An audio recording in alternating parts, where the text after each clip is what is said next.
नमस्ते साथीहरू, मेरो फेसबुक साथीहरू, मेरो धनसिंह बुढा पोल्ट्री फार्म।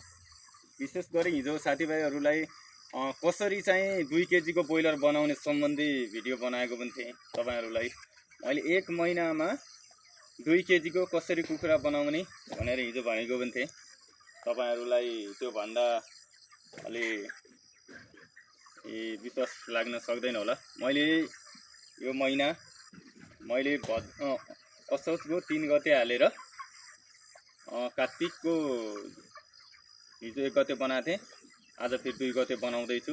हेर्न सक्नुहुन्छ, म एउटा कुखुरा ल्याउँछु, तपाईलाई यो मिटर तराजुमा देखाएर तपाईलाई विश्वास दिलाउँछु। हेर्न सक्नुहुन्छ है।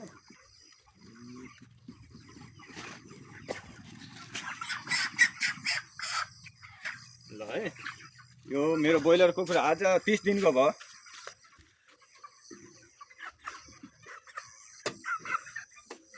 ल छोरी मिटर देखाऊ, हेर्न सक्नुहुनेछ।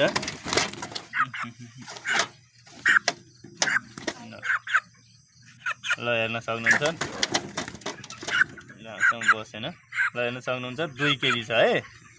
अब यो मिटर तराजुमा देखाऊ, देखियो 2 केजीको छ। यसमा हामीले विशेष गरी चिसो सिजनमा हामीले बुसको म्यानेजमेन्ट हाम्रो गर्न सकियो भने कुखुरालाई सही तरिकाले व्यवस्थापन गर्न सकियो भनेपछि हामी किसानहरूले ब्रोइलर कुखुराबाट हामीले छिटोभन्दा छिटो फाइदाजनक पनि लिन सक्छौँ। फेरि यसमा रिस्कको कुरो पनि हुन्छ। हामीले सही तरिकाले व्यवस्थापन गरेनौँ, सही तरिकाले चाहिँ हामीले यसलाई पालनमा ध्यान दिएनौँ भने हामी माइनसमा पनि जान सक्छौँ। यो कुखुरा पाल्नु भनेको रिस्की। मैले 6 वर्ष पाल्दै आएको छु ब्रोइलर कुखुरा। अहिलेसम्म मलाई मेहनत परिश्रमले राम्रै भएको छ। अहिलेसम्म म आफ्नै देशमा गर्न पाउँदा खुसी लागेको छ है। अब त्यसैले मैले यस सम्बन्धी हिजो 2 केजीको कसरी बनाउने 1 महिनामा भनेर मैले भिडियो हालेको। आज तपाईलाई रियलै देखाउँछु पनि हैन।